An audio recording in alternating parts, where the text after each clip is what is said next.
Arrhenius का सिद्धांत क्या है, तो उन्होंने अम्ल और क्षार पर कुछ सिद्धांत दिए थे जिन्हें आर्हेनियस का सिद्धांत भी कहा जाता है। ठीक, तो उनका सिद्धांत ये था कि जो अम्ल होते हैं, ठीक, यानी एसिड वो जल में H+ आयन रिलीज करते हैं। ठीक, एसिड प्लस जल इक्वल H+, और जो बेस होते हैं यानी क्षारक, ठीक, तो वो क्षारक जल में OH ऋणायन त्यागते हैं यानी OH ऋणायन रिलीज करते हैं। ठीक, तो ये था उनका सिद्धांत। ठीक, अगर जो एसिड से H+ रिलीज हुआ, ठीक, H+ रिलीज हुआ जल में, ठीक, ये जल है, और यहां से एक H+ रिलीज हुआ, ठीक, तो वो बना लेगा जल के साथ मिलकर H3O हाइड्रोनियम आयन।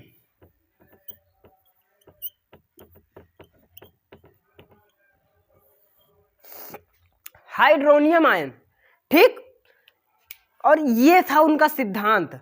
उसके बाद में हम बात करते हैं कि एसिड और बेस के केमिकल एंड फिजिकल प्रॉपर्टीज के बारे में, ठीक, रासायनिक और भौतिक गुण के बारे में। तो इसका जो एसिड का होता है, ठीक, आर्हेनियस का सिद्धांत समझ में आया ना सभी बच्चों को? जिन बच्चों को समझ में ना आया वो कमेंट करें।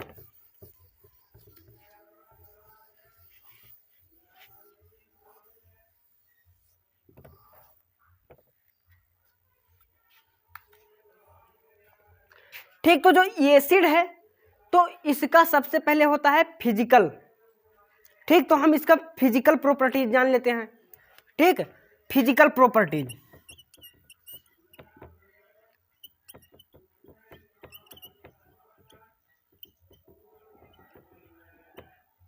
फिजिकल प्रॉपर्टीज, तो ये एसिड होता है तो ये एसिड स्वाद में खट्टा होता है। ठीक, स्वाद में खट्टा,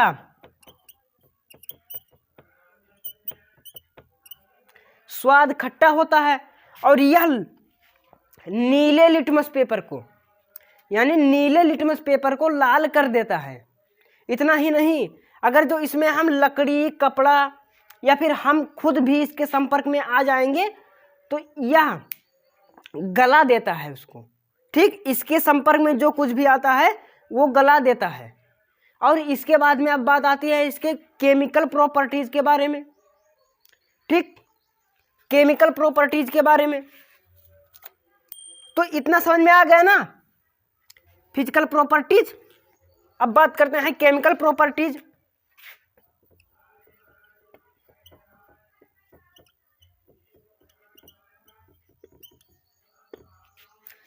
तो जो अम्ल है यानी एसिड, ये एसिड जब धातु के साथ क्रिया करता है तो हाइड्रोजन रिलीज कर देता है, अपना हाइड्रोजन रिलीज कर देता है। ठीक है, जैसे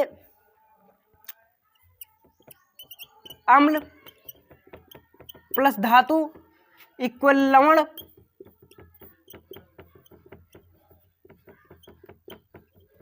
प्लस हाइड्रोजन। ठीक, तो जैसे मान लीजिए यहां पर कोई भी एसिड ले लीजिए आप, HCl प्लस आप कोई भी धातु ले लीजिए। ठीक, जैसे मान लीजिए हमने ये लिया सोडियम धातु। ठीक, तो यहां पर बनेगा NaCl प्लस ये हो गए एक लवण, और यहां पर ये हाइड्रोजन है तो हाइड्रोजन रिलीज हो जाएगा। ठीक, ठीक, तो ये रिलीज हो गया। अब ये देखो, ये हो गया एसिड, ये है धातु, ये है लवण, और ये है हाइड्रोजन गैस। ठीक, उसके बाद में धातु कार्बोनेट के साथ रिएक्शन। ठीक, धातु कार्बोनेट के साथ अब क्रिया करता है ये तब। ठीक, अब हम बात करते हैं धातु कार्बोनेट।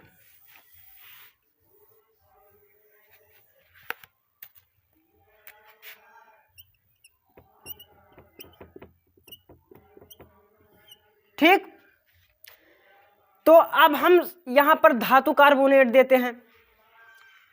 ठीक, तो आप यहां पर मान लीजिए ये है HCl प्लस, अब कोई भी धातु ले लीजिए आप, सोडियम धातु, ठीक, सोडियम कार्बोनेट,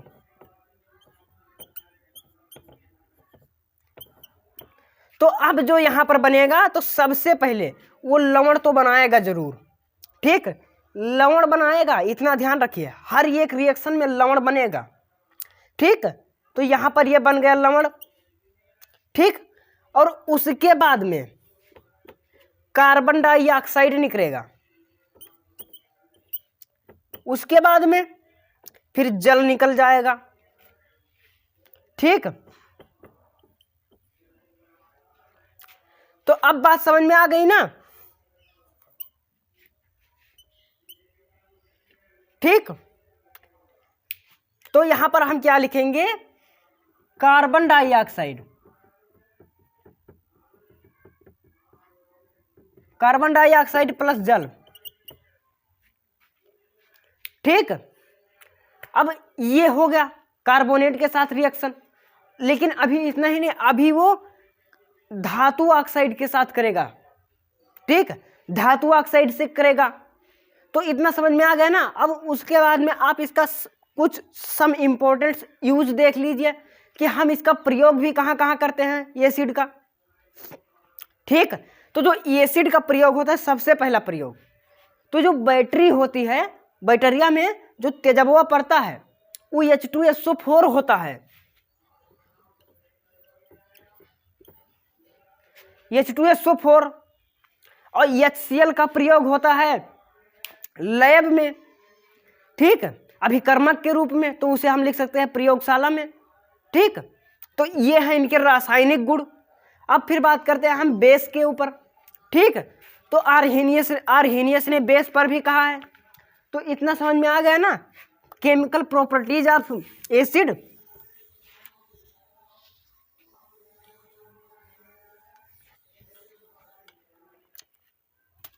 तो अब हम बात करते हैं बेसिस पर।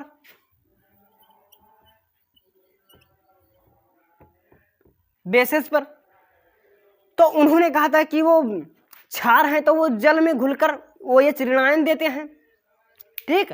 तो इनकी सबसे पहली बात करते हैं फिजिकल प्रॉपर्टीज, ठीक।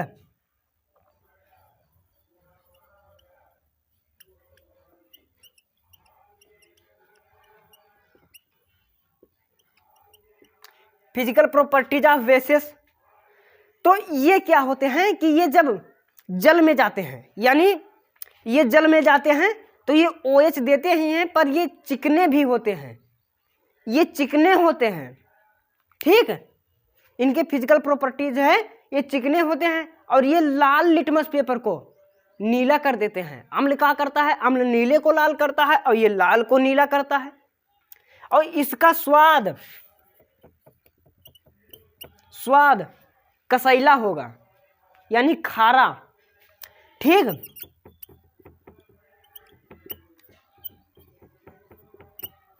खारा होगा इसका स्वाद, ठीक।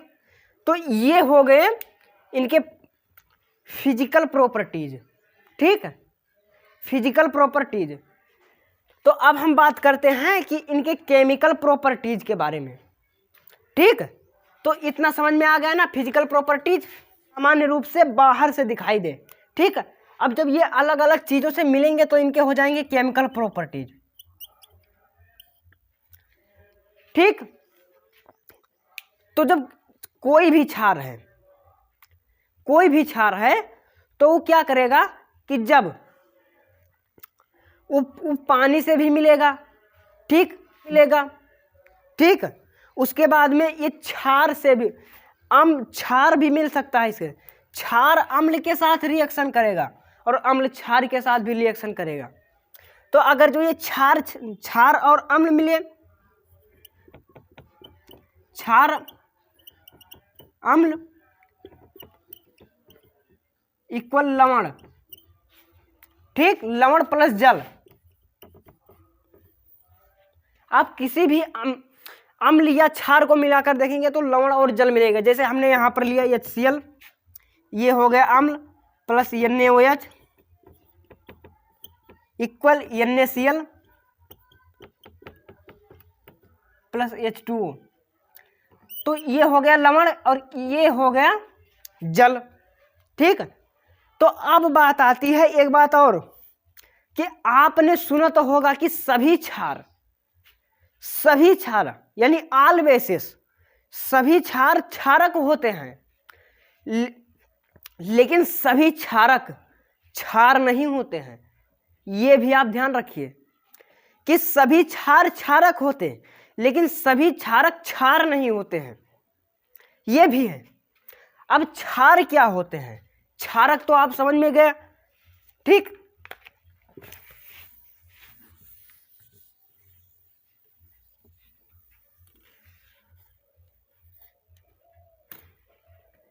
क्षार यानी एल्किली,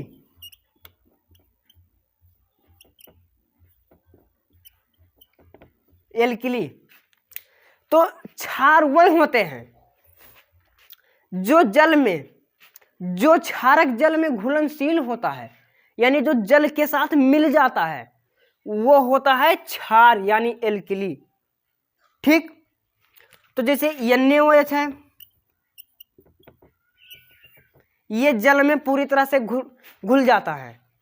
ठीक, इसे कास्टिक सोडा भी कहा जाता है NaOH को। ठीक, तो इतना समझ में आ गया ना कि सभी क्षार क्षारक होते हैं, पर लेकिन सभी क्षारक क्षार नहीं होते हैं। ये आप समझ लीजिए कि सभी क्षारक क्षार होते हैं, लेकिन सभी क्षारक क्षार नहीं होते हैं। तो आप ये समझ लीजिए कि जो जल में घुल जाए, जो जल के साथ मिल जाए, वो हो गया क्षार, और जो जल के साथ ना मिल जाए, उनमें उसमें ना घुले, तो वो होता है क्षारक। ठीक, जैसे अब यहां पर ये लीजिए, ये COOH का होल ट्वाइस, ये जल में पूरी तरह से घुलता नहीं है। ठीक, ये जल में पूरी तरह से घुलता नहीं है, इसका एक अवक्षेप बनता है, जिसे अवक्षेपण भी कहा जाता है। अवक्षेपण अभिक्रिया के नाम से भी जाना जाता है। ठीक है, जिस क्रियाओं में उत्पाद के रूप में अवक्षेप प्राप्त हो, वे होती हैं अवक्षेपण अभिक्रिया। ठीक, तो बात समझ में आ गई ना। अब उसके बाद में आती है पीएच। पीएच क्या होती है? ठीक, तो पीएच का मतलब होता है पावर ऑफ हाइड्रोजन या पावर ऑफ पोटेसिस ऑफ हाइड्रोजन। ठीक, पीएच। ठीक, पीएच, तो पीएच के कुछ प्रयोग भी होते हैं और पीएच का मान भी होता है। ठीक, पीएच का मान। ठीक, तो इतना आप समझ लीजिए कि जो पीएच है, ठीक, उन्हीं पीएच के आधार पर आजकल सब कुछ होता है। अगर जो हम देखें कि अगर जो किसान लोग खेती भी करते हैं, ठीक, तो वो भी पीएच पर ही करते हैं, पीएच मान पर ही आधारित होता है। ठीक, अगर जो हम बात करें कि अगर जो हम हमारे खाने पीने की चीजें, तो वो भी पीएच पर भी आधारित होती हैं। ठीक, अगर जो पीएच उनका अगर जो घट जाए या बढ़ जाए, तो हमारे लिए वो हानिकारक साबित होती हैं। ठीक, तो इतना आप समझ लीजिए कि पीएच पर आधारित होती है सब कुछ, हर एक चीज में पीएच लागू होता है। ठीक, अगर जो हम बात करें अपने ब्लड की, ठीक, तो ब्लड का जो पीएच मान है वो है 7.4। ठीक, अगर जो हम जल की बात करें, पीने वाला जल, तो उसका है 7, न्यूट्रल है वो जल का पीएच मान। जल का पीएच है 7। तो हमारे लिए जो यूजफुल चीजें होती हैं, जिन्हें हम प्रयोग करते हैं, तो वो सामान्यतः उदासीन होती हैं। उदासीन का मतलब उस पर कोई चार्ज नहीं होता है। ठीक, अब चार्ज का मतलब ये होता है कि जैसे अभी हमने आपको बताया था कि जो अम्ल था, तो वो पानी में घुलकर H धनायन, और धन आयन है क्या, एक आयन है, चार्ज है, ठीक, आवेश है। तो वही होता है, आवेश दो तरह से होते हैं, धनायन और ऋणायन, ठीक, एनायन और कैटायन। तो अगर जो इसमें धनायन होगा तो भी वो हमारे यूजफुल नहीं है, अगर जो ऋणायन होगा तो भी वो यूजफुल नहीं है। हमें चाहिए क्या, हमें न्यूट्रल चाहिए, ना तो वो धनायन हो और ना ही ऋणायन हो, ठीक। तो इसलिए पीएच का मान भी होता है, पीएच का एक अपना एक मीटर होता है। जिस तरह हम किसी चीज़ को नापने के लिए सेंटीमीटर का प्रयोग करते हैं, फीट का प्रयोग करते हैं, किलोमीटर का प्रयोग करते हैं, ठीक, तो उसी तरह ये पीएच मीटर भी होता है, पीएच स्केल जिसे कहा जाता है, ठीक। तो उसमें नापा जाता है H+ आयन की सांद्रता, ठीक, मोल में। तो इतना समझ में आ ही गया होगा ना कि पीएच मान क्या होता है। तो पीएच मान की जो इसको नापने के लिए जिसने बनाया था ना, तो उनका नाम है सोरेनसन। सोरेनसन एक वैज्ञानिक थे। तो उन्होंने पीएच मान को नापने के लिए, यानी पोटेशियम ऑफ हाइड्रोजन निकालने के लिए इसका आविष्कार किया, ठीक। इसमें 0 से 14 तक गिनती होती है और यहाँ बीच में होता है 7, ठीक। तो जो 7 पर होता है ये न्यूट्रल होता है, ये न्यूट्रल होता है, ठीक, और ये धनायन होता है और ये ऋणायन होता है। तो हमें चाहिए क्या, हमें धनायन और ऋणायन के बीच वाली चीज चाहिए, ये न्यूट्रल चाहिए। हमें ना तो धनायन चाहिए और ना ही ऋणायन चाहिए, ठीक। तो इतना समझ में आ गया ना। जय हिंद।